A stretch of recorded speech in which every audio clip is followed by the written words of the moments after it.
Hello, welcome to On the Marbles. I'm your host, Steve Jones, and this is the Monaco Special Edition. We've got so many Monaco-themed jewels peppered throughout the show. His Royal Highness, Prince Albert, will be joining us for a chat. Steve. Yeah? Sorry, no, he's contacted me and cancelled. Really? Yeah, sorry. Bugger it. Wow. Wow. No, it's cool because we very much look forward to welcoming the beautiful Princess Charlene, who will be joining. What Steve, now? Mate, again, I've had some information. Mate, I'm sorry, but she's cancelled as well. Are you kidding me? She's not coming. Well, it's not the end of the world because we will be recording the second half of the podcast from a super yacht in the Monte Carlo harbour. Steve. What now? Yeah, no, we've had to pull that from the show as well. Why? Well, it's sensitive, mate. What? But we've overcooked the budget on makeup. All right, okay. That's off. Welcome to On the Marbles, the not special Monaco edition. That's got a great ring to it. Thank you, chaps. Let me present to you the names attached to the voices you have just heard. Two men of great repute. Joining us today, off the racing line, two-time winner at Monaco, David Coulthard, two-time winner at Monaco, Mark Webber. Yes, yes, yes. Which is more sweet, the first or second? First. The first is the sweetest because you've been striving for it your entire career and it's arrived. Mate, it is it's massive. One of the biggest moments of my life. So the second one was just to reinforce, a bit more of a fluke, the second one, but I'll take it. But worked out an absolute treat, mate. Win's a win, baby. What Win's a about you, win. DC? Well, it's interesting too. I would have to say the second because the first was so long ago and I've sort of ran the red line pretty hard since I retired, You're so I not can't telling me remember you've it. forgotten winning the first, your first win at the Monaco Grand Prix. You've forgotten it. Well, I just was looking on some video clips from the past to remind myself of those great moments. But yeah, I'm all for the future. Who wants to live in the past? It's 2 decades. It's 2 decades ago now. Really? Yeah. 2000. Wow. Yeah. You were Okay. just a nipper. I don't think I was born then, DC. You were a module at that He point, was 12. weren't you? He was 12.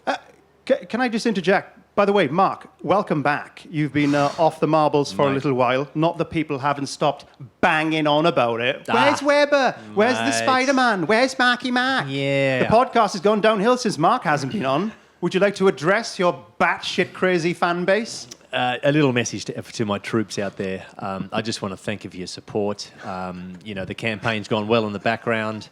It's been stealthy. It's been incredibly accurate. The media have gone with it. And I think that's where the budget's been blown. Yeah, Paying you to mate. come back. yeah. So we are well and truly back. I mean, look, this is not work, boys. The podcast is shit hot. It's great. Just It's shit hot. pure fun. Yeah. I'm not sure if you're aware, Mark, but in your absence, I did a poem a couple of podcasts back, a sensual ode, if you will, called Emilia Romagna, You So Sweet Oh Mama. Did you happen to hear it? Mate, did I hear that? Yeah? He ran out of tissues. Whole family. Played it to the whole family. I mean, Everest goosebumps on the back of the neck. Mate, it was pretty touching, to be honest. Oh, thank you for saying that. That does You mean a lot. are skillful. Oh, man, listen, it's great to get some positive feedback because at the time, after I laid my soul bare with my ode to Emilia Romagna, You So Sweet Oh Mama, people made fun of me.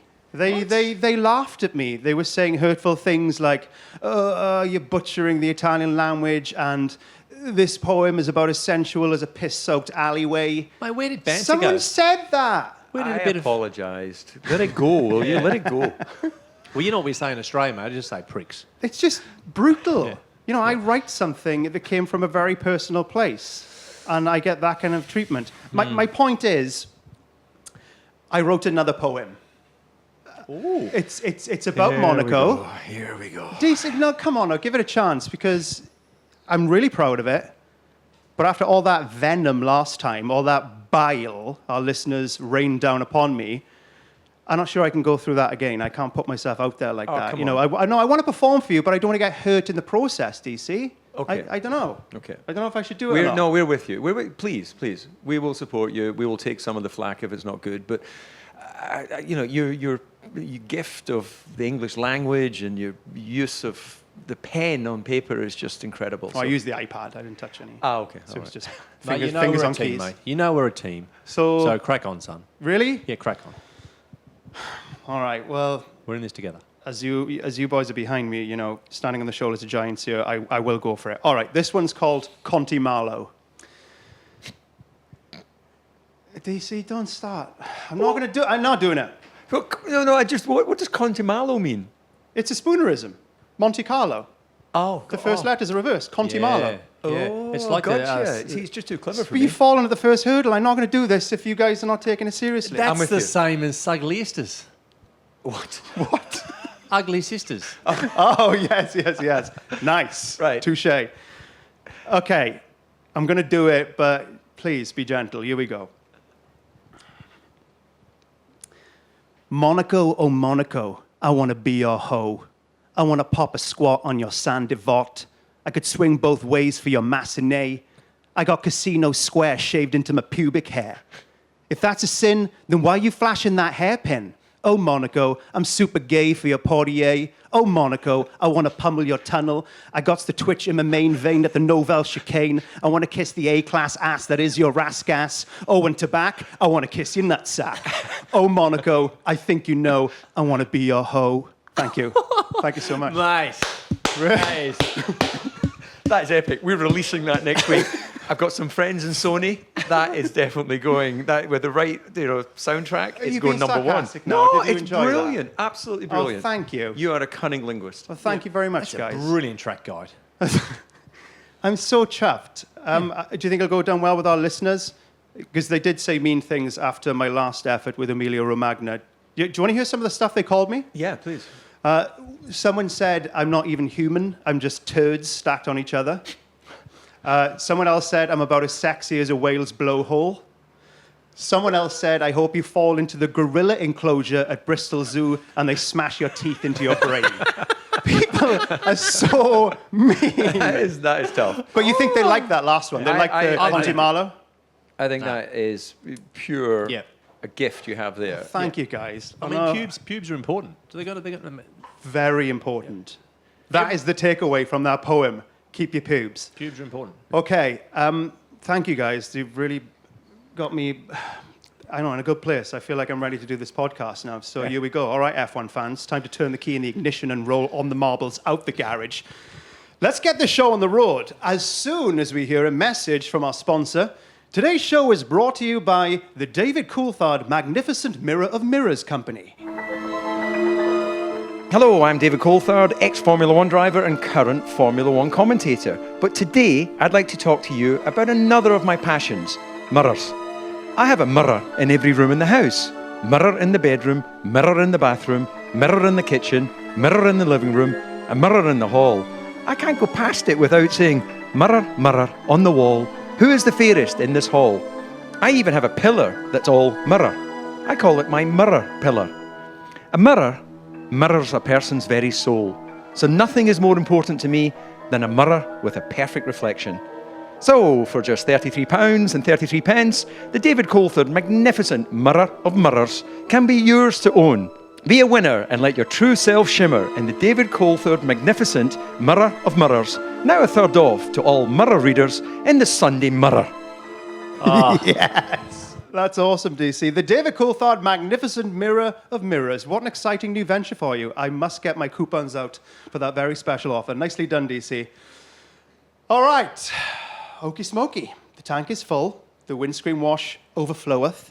We have snacks for the journey. Each of us has an empty bottle of pop capable of holding a litre of urine. And there's a small revolver in the glove compartment, just in case there are some weirdos out there.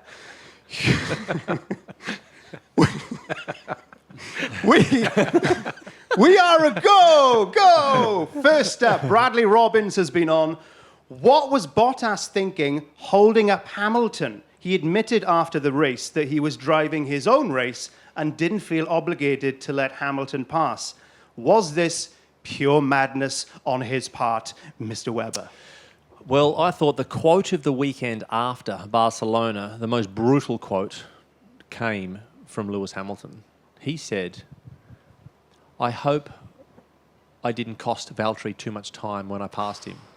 Oh, ouch. Snap. That got by me, that quote. That is That's- brutal. Salt by the ton load. Yeah. So it's like, fine, mate. Like I got through. It was a little bit of a bump in the road, but I just rolled on to the victory. That's So all you are to me, a bump in the road. That was. I was watching the race, going, this is not wise from Valtteri. I mean, obviously at the time it was, wasn't it? It was touch and go with Max and Lewis on the strategy. I mean, we thought it was. In the end, it wasn't. But it's still, at the time, it wasn't a slam dunk. Yeah, we didn't know So that, we're like, okay, here we are, a bit of blue on blue, friendly fire internally, but not great. Not great at all. But Yeah. Lewis just always comes out with, because he's always just shooting from the high ground, isn't he, mate? He's got this. Yeah. He's just shooting from. Everyone else is shooting up, and he comes out. Well, yeah, mate. Oh, I hope I didn't cost you too much time on my way to my 8,000th Brutal. victory. Well, sticking with the subject, Catherine Williams has a thought. Was Valtteri admitting to himself, DC, that the dream is over? There was a definite flavour of F it all to hell, Catherine Williams is saying, about his decision to hold up Lewis Hamilton. I wonder if he's actually been given the heads up, that maybe the contract won't be getting renewed. It's possible. When I left McLaren, they told me June, which was when the French Grand Prix used to be, Magny-Cours, a year before my contract had run out. So I had a year and a half, effectively, of knowledge that I wouldn't be having my contract renewed because they'd already signed Montoya. Would you rather not know? No. I think it was brilliant. It was, Ron sat me down and said, right, I need you to know as the next person, we've agreed terms with Montoya, we won't be renewing at the end of the 2004 season. It gave me a year and a half to... But wait a minute, what did you say to him in that moment? I said, thank you for your honesty. Let's get on with the rest of the weekend. And I think I went on and won the Grand Prix. That's a nice... Well, I didn't really, but it would have been nice if it was true. I think I crashed in the pit lane. Lie, they won't know. It's fine. Yeah, I But there's get... something in that. I There's something in that. agree. Yep. Well, I mean, do you think Valtteri is mentally broken? Because let's be honest, it's been 5 years of relentless brilliance on the other side of the garage and relentless scrutiny. Yeah, did I see something? Sorry to jump in there, Steve. No, go did for I it. see did he mention in a quote recently or an interview that he considered stopping at the end of last year? Really? Did I read that right? Or I don't know which year it was, mate. Well, it was last year Yeah. or 19. But yeah, he did. Well, He you'd did. say fair enough. I mean, who wouldn't crumble? And as I said, that relentless brilliance of Hamilton, relentless scrutiny from, us lot. Don't forget, Rosberg bailed out on the competition after he won. Yeah. He beat Hamilton, and he thought, I can't do that anymore. So Yeah. what hope has somebody got who's losing all the time? I think that you're right. I think it's the worst point start he's had to any season in that team. It is. Once a big, yeah. So That's a stat. Yeah, that's nasty for him, mate. I think it's just not. He looks in trouble in traffic, so if he's not at the front, we know he can pull a lap together. But we just this whole of sort of fighting back, and I mean, he got lapped in Imola halfway through the race in Yeah. those greasy conditions. I got my ass kicked several times, but I never got lapped halfway through a race, mate. So that's for any Grand Prix driver in a World Championship car, that is a tough afternoon. Now, yes, you can have some issues and things, but we've seen that in Turkey. When Lewis wrapped up his 7th world title, Valtteri also got lapped in that race. We've seen some mixed conditions. Now, you need as many strings in your bow as possible when you're in that team to get all these constructors, points that are on the table. So he will internally know that he is, missing the target often at the moment on Sundays. Yeah. Saturdays, fine. But guess what? The points are rolled out on Sunday afternoon. Well, Jack Saxon has a little bit more on the subject. After the Bottas defying team orders scenario played out, I imagine George Russell went to bed that night with a smile on his face. Have DC and Mark ever felt guilt after witnessing their teammates or a competitor's downfall? Have you ever felt that someone else's failure was your prize, gentlemen? Well, I've always said that the teammate title is a misnomer, isn't it? Because he's not your mate. You're there to beat each other. So your teammate's success is your failure. Your success is your teammate's failure. You can have good working relationships, of course you can. Mark and I, when we were teammates, it was one step away from intimate. I really think that we were getting. I had to stop. The accommodation budget was slashed in half because we did. Really? We shared the room. Bunk beds. Guess which one? Wow. Guess who went on top? Head to toe. What Only can I twice quit head you? to toe. Huh? Only twice head to toe. Every other time it was bunk beds. So yeah, we looked after Red Bull, because we put that budget into R&D, hotel room, 5-10 grand a weekend. We can say put that into the car. DC and I slept together. That's amazing. Yeah. Obviously, that's an anomaly, though. That doesn't generally happen. No, it's total bullshit. This is also what makes On the Marbles the most insightful podcast out there. Much better than that High Performance podcast and various other ones that you the tend Peter to Crouch, not like. that Peter Crouch show. Yeah, you're right. We're This not afraid to lie. Essentially, make shit up. Dom Chalmers has a question in the same vein. Have DC and Mark ever done a Valtteri and defied team orders? I know the answer to that. Over to you, gentlemen. Well, we actually had a bit of a fallout in China over that very subject. It was a wet to dry race. Mark will tell you which year it was. The team got on the blower to me and said, Mark was, I think you'd got onto the wet tyres or the intermediates a lap or two before me. And they were saying, don't get in the way. But I had Kovalainen, sorry, in front of me. No, he was in front. And so, and I was convinced I could get past them and get a point, which is what I eventually did. I think you finished out of the points, but the team weren't happy, you weren't happy, and it was the only time I've seen Christian Horner shouting, because he said to me, you got to be a team player, DC, and I took exception to that, because I consider myself a team player. I moved over for Mika a couple of times, but at that point, we were both out of the points, and I felt that I had the right to try and get the points. I understand why Mark wasn't happy, because it was screwing up his progress when in the fresh tyres. What did he say on the radio, Mark? Were you like, tell this guy to move out the way, Sort please? it out, like there's more positions down the road. I can get more points and all that stuff, which was, again, you don't really know how it's going to unfold, but I felt we left performance on the table that day, and DC was fighting his own corner, which is, on paper, that's what you do. But when you've got the helmet on, you want to say, I don't care, as your teammate, you're like, I can see more potential down the road. Let's go. I've got a truckload here, and we're sort of not unleashing it on it, because we're holding each other up. So DC's right. Christian, hit the roof, and then DC hit the roof. So it was the three of us had a pretty interesting chat after that race. And you finished out of the points. So, and thanks, David. Because what did he say, mate? He was like, he went ballistic about, because Toro Rosso got good points, didn't they? Yeah. So the sister team on the day, I think Sebastian got big points. So we had a tricky day. But Ouch. yeah, they had a big engine though. And Ferrari, they have had some big engines over their time. Yeah. So they had plenty of downforce on, and that's our excuse, isn't it, mate? Yeah, 100%. Yeah, 100%. that's right. Yeah. So Speaking of... but Malaysia. Speaking of Vittel. Malaysia. I think that I was just asking for clarification. That particular race, the Multi 21 one, which was about legendary. Yeah, we're like, okay, Give so us the definitive version of that story. This is so far off from what we agreed, before the race, was that, after the second stop, we're going to start to look after everything, because the cars are on the limit, we've got track position, and we're going to bring the cars home from there.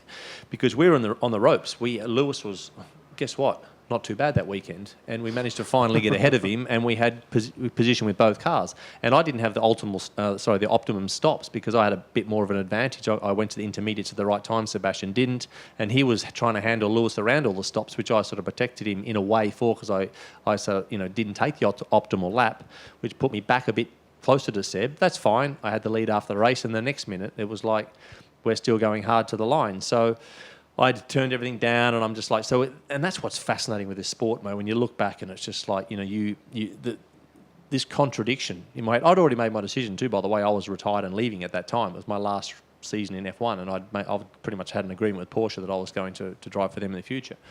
So people think it was that race. Well, it wasn't. It's absolute rubbish. But I'm just ringing up going, what are we doing?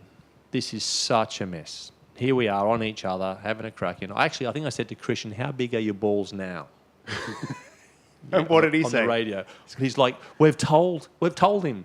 Yeah, and I'm like, well, yeah, here we go. And then, it was very, very close for both of us to destroy. We nearly made contact, obviously, and then we started to, So, Seb, it was a horrendous half an hour, and highly embarrassingly internally for us, because it just went against everything we sort of agreed. But there was always, it started in 2009 in Turkey. There was stuff that went down. There was always these little subplots, and then said, well, that's against you. That's what I've thought. That's what this. So the memory of a racing driver, mate, we don't remember a lot of stuff because we hit our heads a few times, but we remember when someone the perception in our mind is that someone shortchanged us on something, or taken a clear fight or an advantage away from me, which was the case in '09 at Turkey for different things and parts and things like that. So, actually 2010. So, when you became teammates for the first time, did you think right from the off, me and this guy, this isn't going to work out? what the ingredients are that cause the problems, mate, is that you start to go for victories. So teammates can get on. We've seen it with Lando and Carlos. We've seen it with Daniel and Lando. We've seen it, or whatever. That sort of mid-pack marriage is pretty easy to have. The chemistry is not really that challenged. But when you start to go for consistently for Grand Prix victories, it's actually quite hard. And for us, DC drove for a team. Ron Dennis had so much success, and he was used to it. He handled Senna and Prost. He had a lot of experience in handling this challenge internally coming to fruition. Where at Red Bull Racing, it was new for all. I mean, generally, Adrian knew he was designing the cars. He'd seen it, but Christian and Helmut Marko had never been in this scenario in their lives. Neither did Sebastian and I. So the four key people, there was a lot of learning going on, and there was a lot of... I think that Seb and I got on until the victories started to get on the table, and then it went toxic. That's interesting. You just mentioned Lando and Carlos. That's a great example, because I know you chaps are always a little bit skeptical of teammates who seem to be best buddies. I've seen you roll your eyes.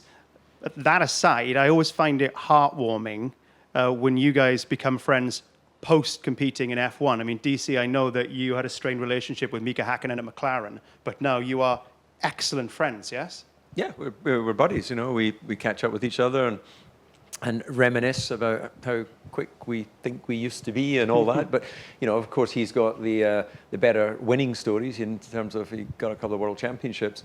But yeah, he was a difficult teammate. He was an awkward guy to communicate with, but it was not actually because an awkward Finn. No, but it was all part of his don't really say a great deal and don't give too much away strategy, which worked fantastically for him.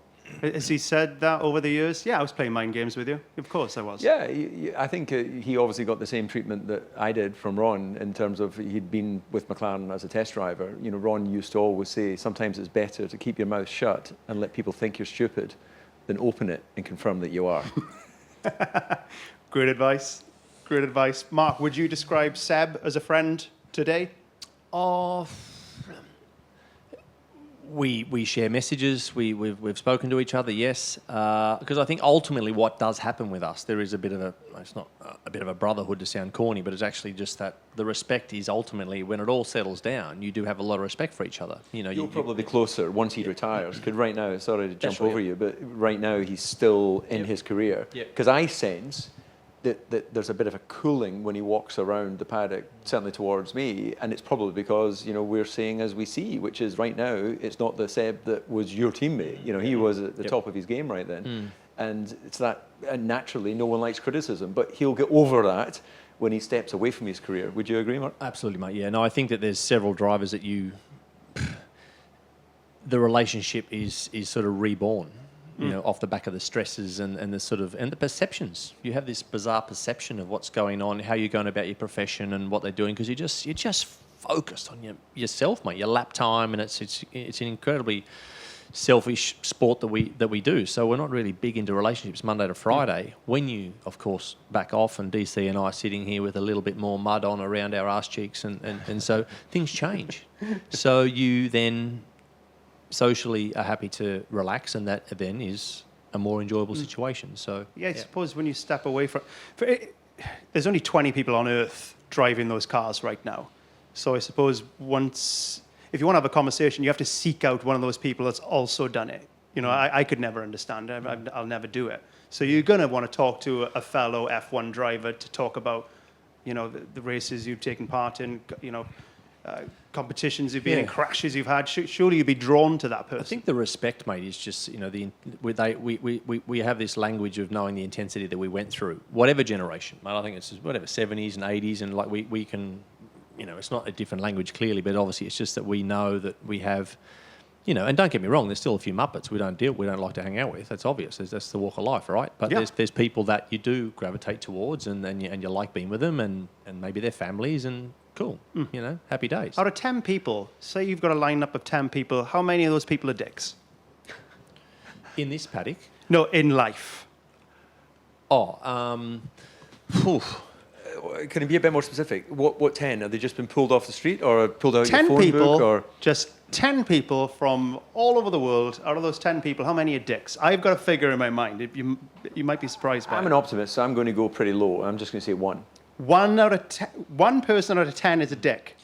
Steve reckons 8, Nope. 9, Nope. 6. He's just going to go through all the numbers. Mark- Close.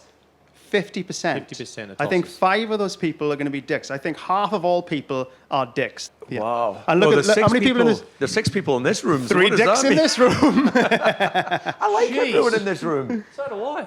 Yeah. I like Who everyone don't here you too. like? Which you one? and your split personality. That's 2. Not mention any names, but the guy doing sound over there is getting on my tits recently. What are you saying? He's the most likable, lovely man. I have to hand him the mic just so he can, show us his wonderful English language. Would you like to respond to that accusation that you're a dick?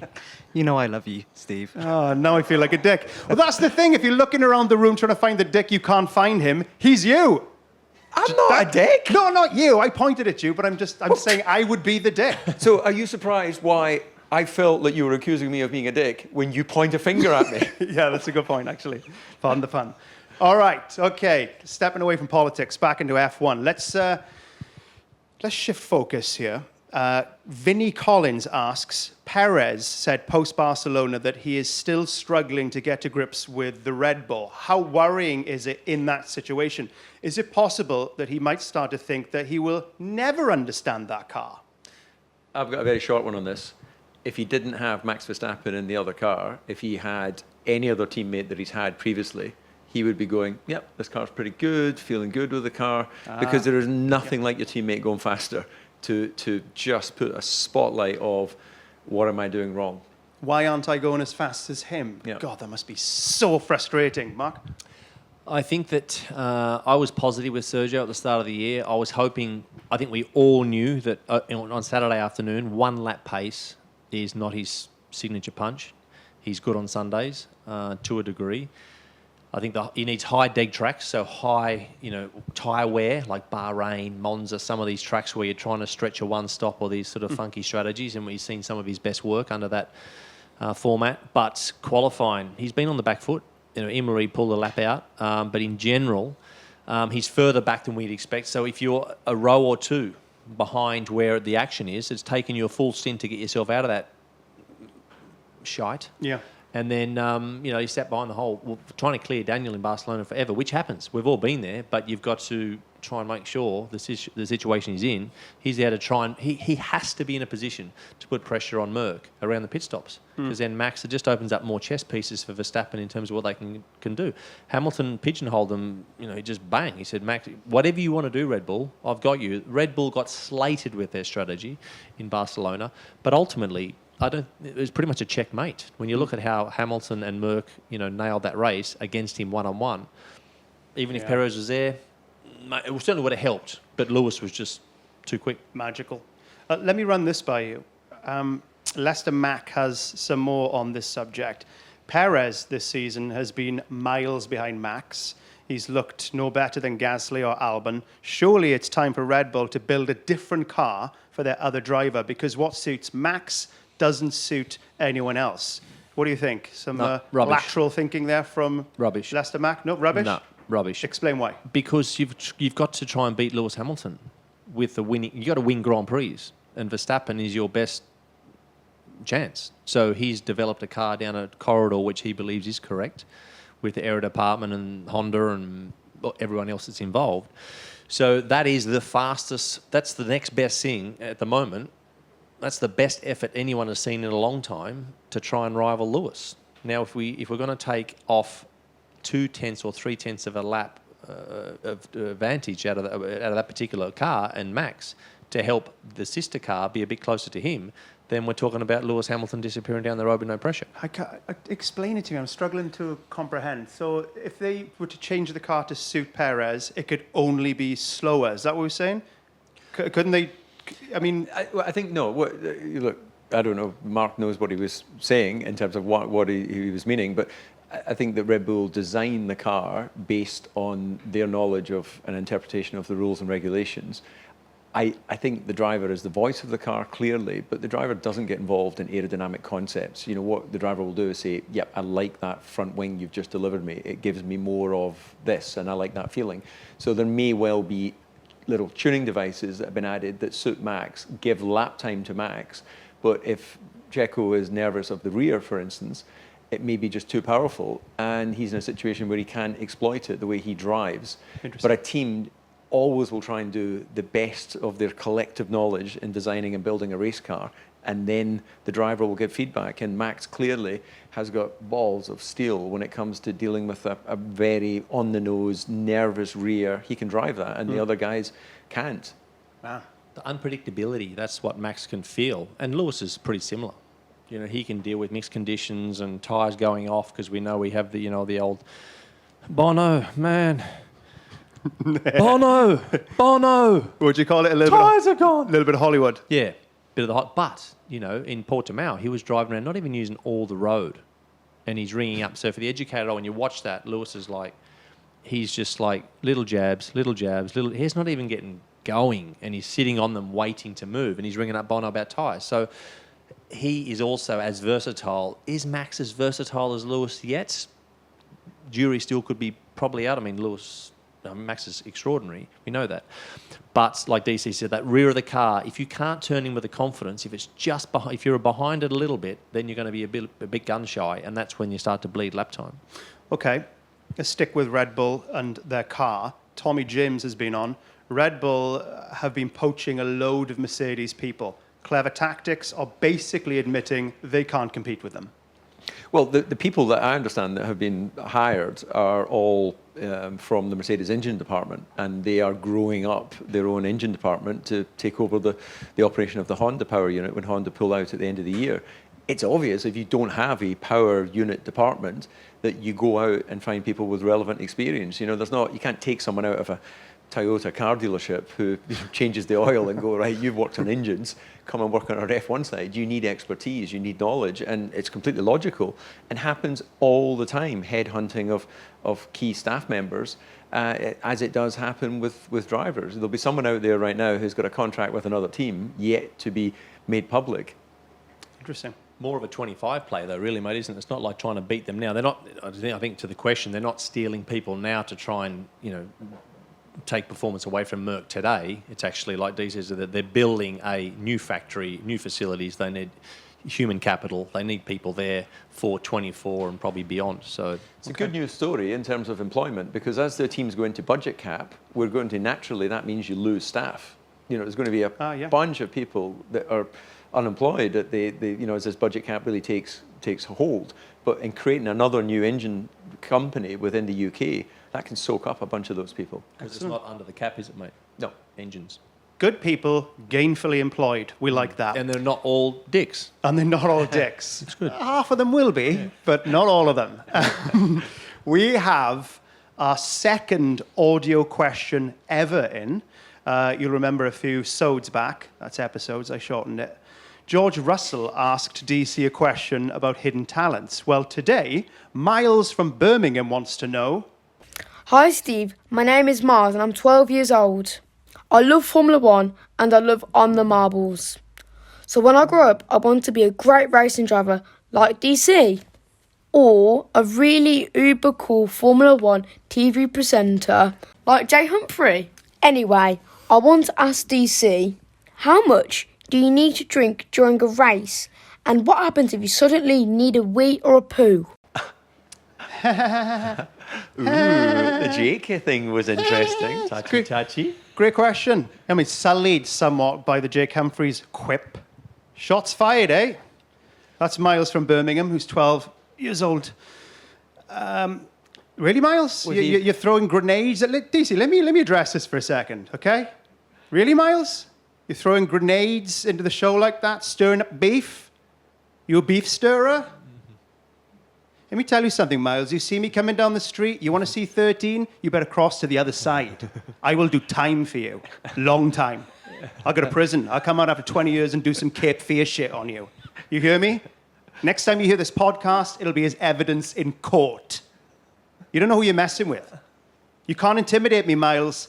I'm the Hannibal Lecter of the podcast world, okay? I'll eat your toenails. You get me? Anyway, thanks for the question, Miles. Really appreciate it.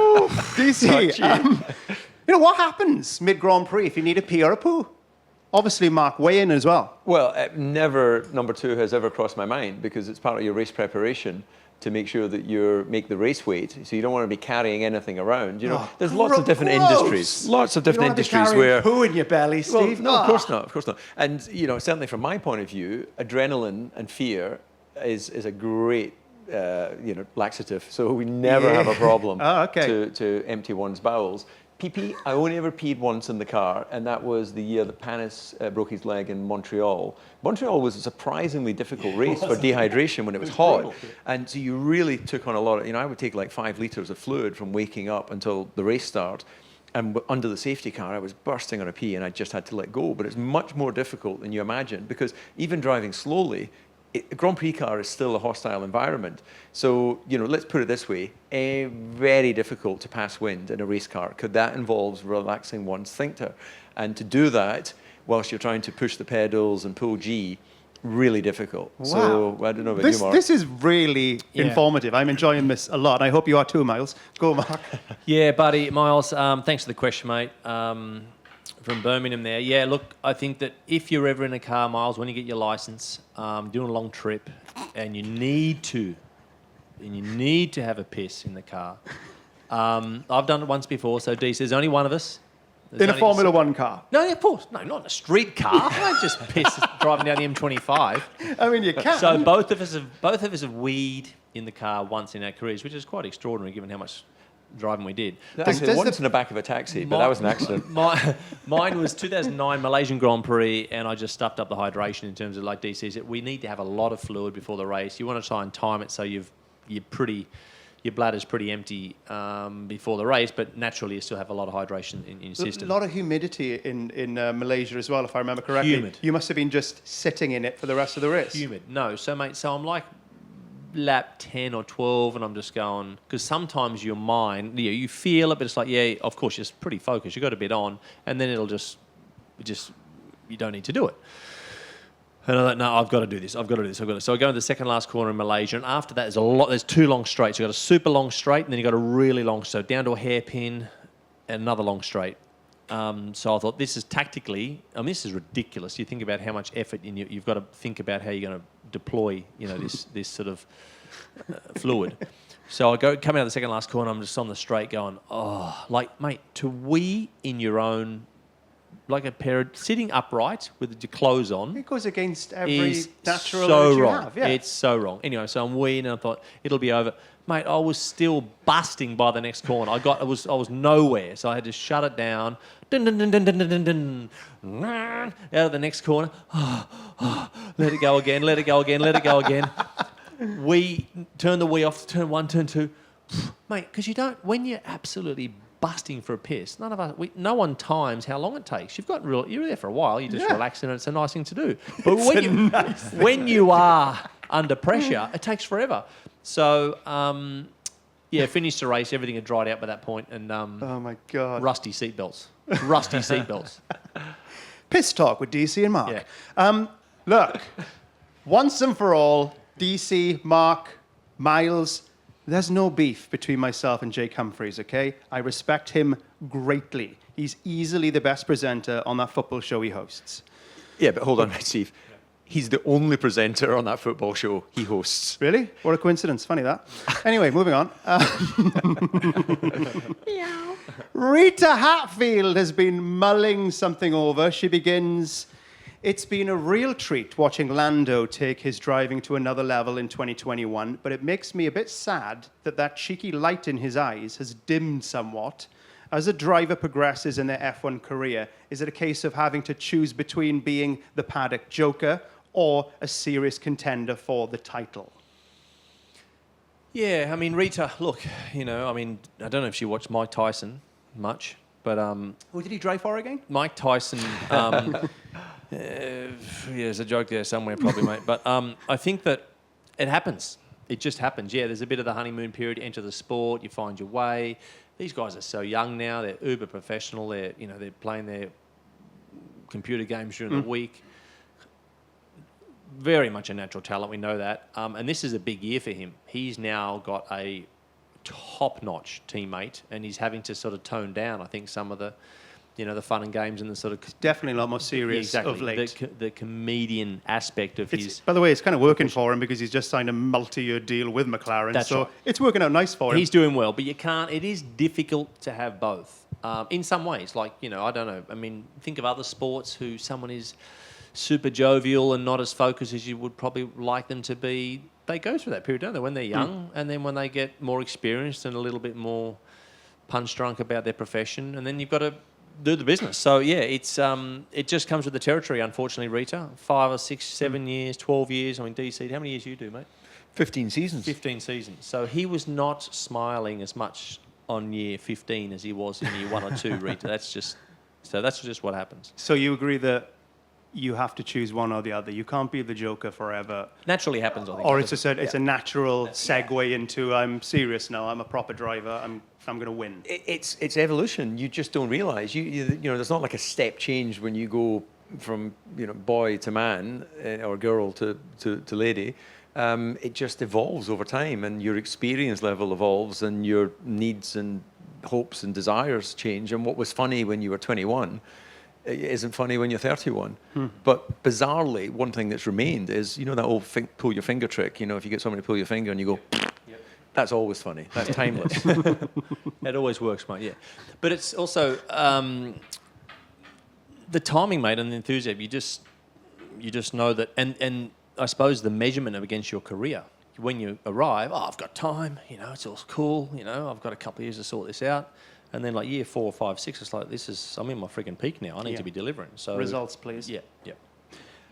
We've got in what I like to call a wild card question.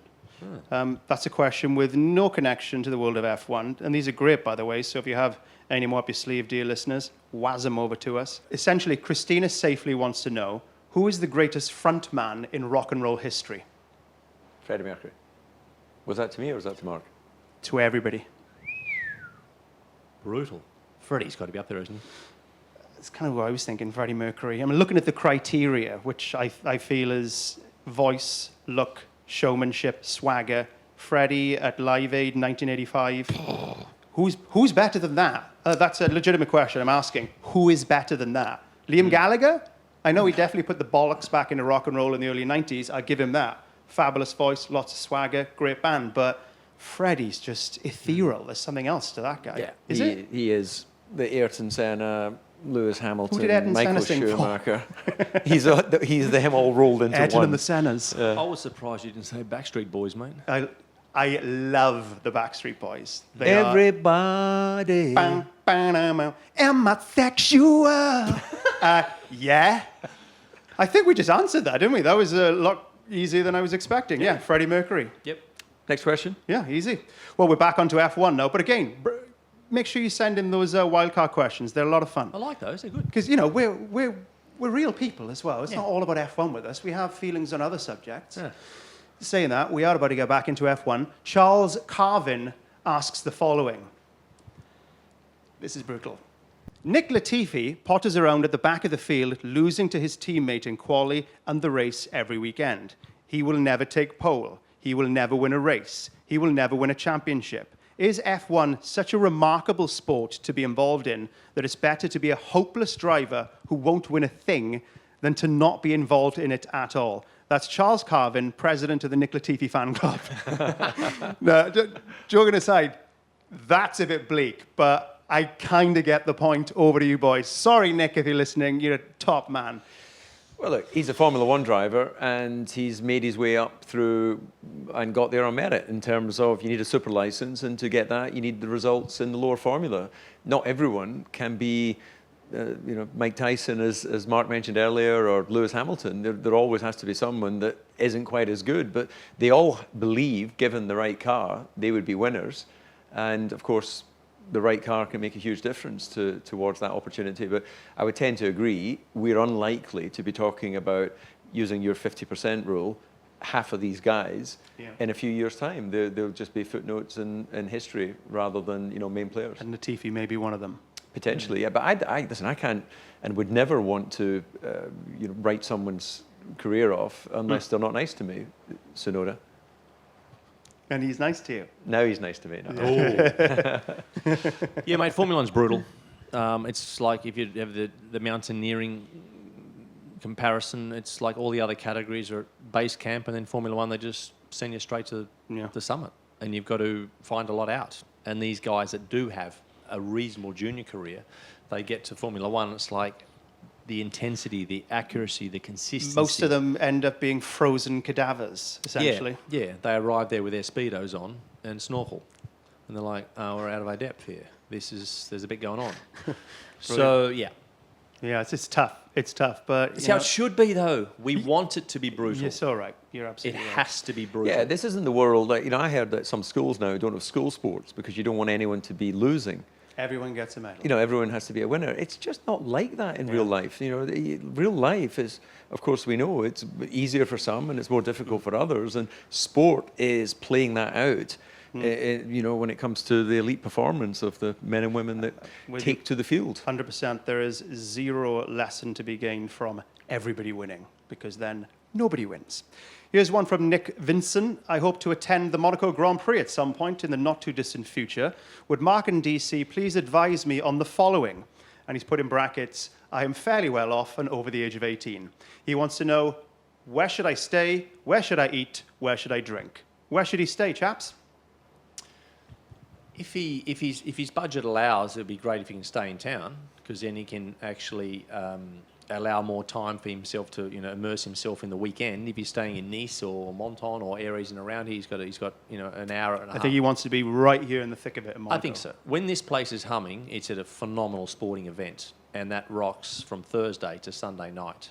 And so you can pick your poison, whatever you want to get involved in.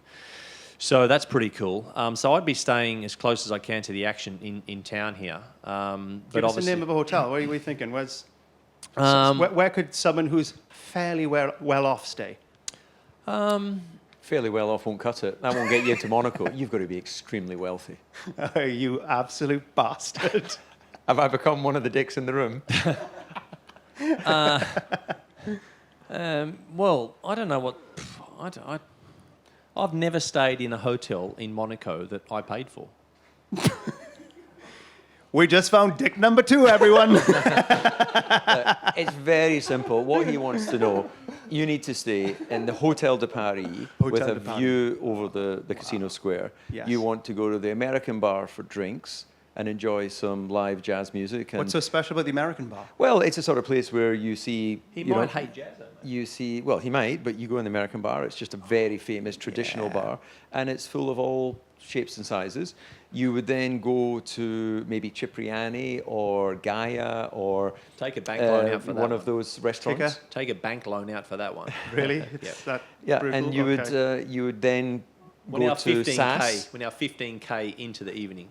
You go to SAS Cafe, and if you want to go and do a bit of dancing with who you meet in SAS Cafe, you go down to Jimmy's. And then when you're wrapping up and you need some energy before the marathon session that you're then going to participate in back in your hotel room, you stop at Tip Top, take on some pasta, some lubrication, head back to the Hotel de Paris. You wake up to the sound of a beautiful racing engine the next day. Oh, Look over and go, Mark Webber, what are you doing beside me? And do that 4 nights in a row. that sounds extraordinary. Yeah. What a life. Must be nice. Must be nice. When I tell people I'm off to Monaco, it gets more of a ooh than any other destination we attend. How did Monaco become possibly the most glamorous place on earth? How did it happen? Well, I think it really went off the charts when Grace Kelly married Prince Rainier because it brought Hollywood. The Cannes Film Festival has always been very popular, and it's just down the coast. When she married into the Principality, more of the Hollywood stars would come here. But there's a rich history that goes back hundreds of years, and the development of the casino is a fascinating story in itself, because that was what made it a destinational venue for the rich who wanted to come. Is it true that Monegasques can't gamble in the casino? Somebody told me that yeah, recently. Yeah, that is correct. You're not allowed to if you're a Monegasque. There, I think, is about 9,000 Monegasques, and the rest of the population is made up of expatriates that live around here. Well, why can't they gamble? What's the problem? Well, it's one of the sources of income for the principality, and if you're taking from your own flesh and blood, that's probably not a great thing. History would suggest the casinos win more often than the individuals. They're cannibalizing themselves. Yes. So, okay. So sorry to interrupt. You were saying about how it became such a glamorous destination? Yeah, I think, it was already on people's minds as a place to go to because of gambling and its popularity. And then, as I mentioned, Grace Kelly really took it to international recognition. Let me ask you this. In regards to the word Monaco, is there an old school way of saying Monaco? Because we did a voiceover session with Sir Patrick Stewart a few years back for the Monaco Grand Prix weekend. Montague. Well, he's sitting in the booth, right? And we say to him, okay, Sir Patrick, let's end on a big crescendo. Can you give us a welcome to Monaco? And he went, welcome to Monaco. And we said, oh, that's brilliant. Loving the energy. Let's try one more. Welcome to Monaco. And he went, welcome to Monaco. This is great. We're loving it. Let's try one more time. Welcome to Monte Carlo. He went, welcome to Monte Carlo. We got it. Thanks. Let's move on. But my point is, where is that Monaco? Is that how it used to be said? I'm not sure, personally. I think it might be a little bit aluminum. Can't even say aluminum. Okay, yeah. But I know I can say that Prince Albert would refer to it as Monaco. But there's a Monegasque language which is called Montague. So that would probably, it's I think a mix of Italian and French, which is its own specific, a bit like Gaelic, or what's the Welsh language called? Welsh. But you don't say Welsh though, do you? You go, Llanelli, or where do you think he's from, Mark? Where do you think I'm from? Llanelli. It's like the only place in Wales he knows. It's the only place in Wales. Llanelli. Llanelli, mate.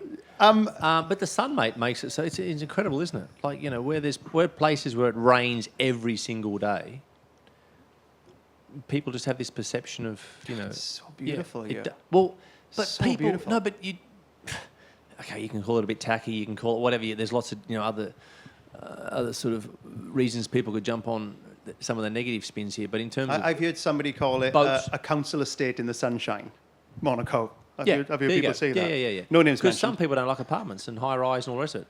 Boats, is that glamorous? Boats don't do much for me, but a lot of people like beautiful boats. I personally can walk on water, so I don't really need a It boat. does need, yeah. But it is, that aside, if there was no wealth here at all, because, like you say, when people say I'm going to Monaco, the scenery, just the scenery. So forget, if you come round here, as Captain Cook did in Australia 200 years ago, and go, Sydney Harbour looks all right. No one there. Jeez, mate, that's pretty tidy. You do the same here. Like this Côte d'Azur here, Yeah. from right down to, obviously Nice, all the way through the Italian border, all the way across to, Genoa.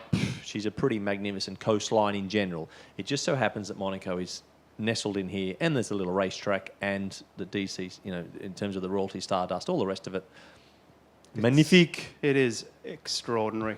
However it's pronounced, we're very happy to be recording our little PCast. Again, I shortened it.